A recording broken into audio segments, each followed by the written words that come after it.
ಬೊಂಬಾಟ್ ಅಡುಗೆಗೆ ಸ್ವಾಗತ. ಇವತ್ತು ನಾವು ಮಾಡ್ತಾ ಇರೋದು ಒಂದು ನಾಟಿ ಸ್ಟೈಲಲ್ಲಿ ಚಿಕನ್ ಸೂಪು.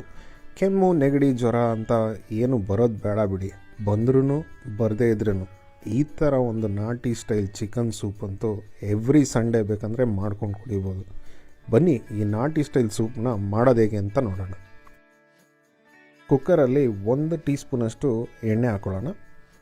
1 ಇಂಚಷ್ಟು ಶುಂಠಿ ಸಣ್ಣದಾಗಿ ಹೆಚ್ಚಿಟ್ಕೊಂಡಿದ್ದೀನಿ, ಅದನ್ನು ಹಾಕೊಳ್ಳೋಣ.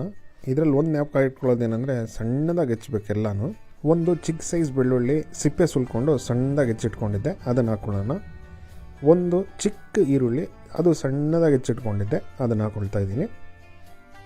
ನಾನಿಲ್ಲಿ ಒಂದು 4 ಹಸಿಮೆಣಸಿನ್ಕಾಯಿ ಸಣ್ಣದಾಗಿ ಹೆಚ್ಚಿಟ್ಕೊಂಡು ಹಾಕೊತಾ ಇದ್ದೀನಿ.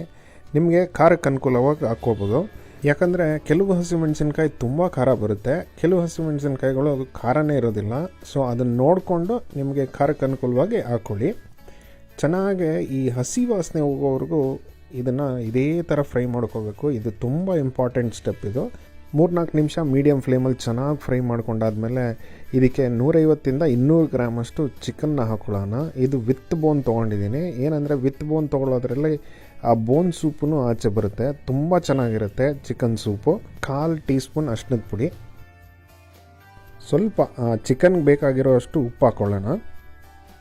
ಇವಾಗ ಇದನ್ನು ಅಷ್ಟೇ 4 - 5 ನಿಮಿಷ ಮೀಡಿಯಮ್ ಫ್ಲೇಮಲ್ಲಿ ಚೆನ್ನಾಗಿ ಇದೇ ಥರ ಆಡಿಸ್ತಾ ಫ್ರೈ ಮಾಡ್ಕೋಬೇಕು. ಈ ಸೂಪಲ್ಲಿರೋ ದಮ್ಮೆನೇ ಈ ಫ್ರೈಯಲ್ಲಿ ಇರೋದು. ಶುಂಠಿ ಬೆಳ್ಳುಳ್ಳಿ ಚೆನ್ನಾಗಿ ಫ್ರೈ ಆಗಬೇಕು, ಈ ಚಿಕನ್ನು ಅಷ್ಟೇ ಚೆನ್ನಾಗಿ ಫ್ರೈ ಆಗಬೇಕು. ಇಲ್ಲಾಂದರೆ ಯಾವುದ್ರಲ್ಲಾದರೂ ಸ್ವಲ್ಪ ಹಸಿ ವಾಸನೆ ಬಂದರೆ ಆ ಸೂಪ್ ಚೆನ್ನಾಗಿ ಆಗೋದಿಲ್ಲ. ಈ ಸೂಪಲ್ಲಿ ತುಂಬ ಕಮ್ಮಿ ಇಂಗ್ರೀಡಿಯೆಂಟ್ಸ್ ಯೂಸ್ ಮಾಡೋದ್ರಿಂದ ಈ ಬ್ಯಾಚುಲರ್ಸ್ ಆಗಲಿ ಇಲ್ಲ ಹುಷಾರಿಲ್ಲದೆ ಇದ್ದಾಗಲೂ ಪಟ್ ಅಂತ ಮಾಡ್ಕೊಳ್ಬೋದು. ಇದನ್ನು ನೋಡಿ 5 ನಿಮಿಷ ಫ್ರೈ ಮಾಡ್ಕೊಂಡಾದ್ಮೇಲೆ ಈ ಥರ ಕಾಣುತ್ತೆ. ಅದು ತಳ ತಾಕಿರಬಾರ್ದು, ಆದರೆ ಎಲ್ಲ ಚೆನ್ನಾಗಿ ಫ್ರೈ ಆಗಿರಬೇಕು, ಆ ಥರ ಇರಬೇಕು. ನೀವು ನೋಡ್ತಾ ಇದ್ದೀರಲ್ಲ, ಅಲ್ಲಿ ತಳದಲ್ಲೂ ಸ್ವಲ್ಪ ಲೈಟಾಗಿ ಬ್ರೌನಿಶ್ ಆಗುತ್ತೆ. ಆವಾಗ ನೀವು ಕರೆಕ್ಟಾಗಿ ಫ್ರೈ ಮಾಡಿದ್ದೀರಾ ಅಂತ. 1 ಟೀ ಸ್ಪೂನ್ ಇಲ್ಲ 1 ಟೇಬಲ್ ಸ್ಪೂನ್ ಇಲ್ಲ 2 ಟೀ ಸ್ಪೂನ್ ಅಷ್ಟು ಖಾರಕ್ಕೆ ಅನುಕೂಲವಾಗಿ ಕಾಳು ಮೆಣಸಿನ ಪುಡಿ ಹಾಕೋಬೋದು. ಇದು ಹಾಕಿದ ಕೂಡಲೇ 4 - 5 ಗ್ಲಾಸಷ್ಟು ನೀರು ಹಾಕೊಳ್ಳೋಣ. ಕಾಳು ಮೆಣಸಿನ ಪುಡಿ ಏನು ಫ್ರೈ ಆಗೋದೇನು ಬೇಡ. ಈ ಸೂಪನ್ನ ನಾವು ಮನೇಲಿ ಮಾಡಿದಾಗ ಟೊಮೆಟೊ ಇಲ್ಲದೇ ಮಾಡೋದು. ನೀವು ಬೇಕಿದ್ರೆ ನೀವು ಒಂದು ಅರ್ಧ ಟೊಮೆಟೊ ನೀವು ಚಿಕನ್ ಫ್ರೈ ಮಾಡಬೇಕಾದ್ರೆ ಹಾಕೋಬೋದು. ಚಿಕನ್ ಫ್ರೈ ಮಾಡಬೇಕಾದ್ರೂ ಉಪ್ಪು ಹಾಕ್ಕೊಂಡಿದ್ವಿ, ಅದಕ್ಕೆ ಸ್ವಲ್ಪ ನೋಡಿಕೊಂಡು ಆ ಸೂಪಿಗೆ ಬೇಕಾಗಿರೋಷ್ಟು ಉಪ್ಪು ಹಾಕ್ಕೊಳ್ಳೋಣ.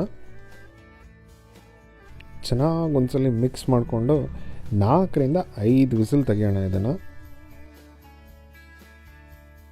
4 - 5 ವಿಸಿಲ್ ಆದಮೇಲೆ ಪ್ರೆಷರೆಲ್ಲ ಇಳಿದಾದ್ಮೇಲೆ ಓಪನ್ ಮಾಡ್ತಾಯಿದ್ರೆ ಆ ಘಮ ಘಮ ಘಮ ಘಮ ಅನ್ನತ್ತೆ ನೋಡಿ. ಅರೆ ಅದಕ್ಕೆ ಸ್ವಲ್ಪ ನಾಟಿ ಕೊತ್ತಂಬರಿ ಸೊಪ್ಪು ಹಾಕಿ ಒಂದ್ಸಲಿ ತಿರುಗಿಸಿದ್ರೆ ಈ ಸೂಪು ನೋಡೋದು ಮಾತ್ರ ಅಲ್ಲ, ಕುಡಿಯೋಕ್ಕೂ ಅಷ್ಟೇ ಸೂಪರ್.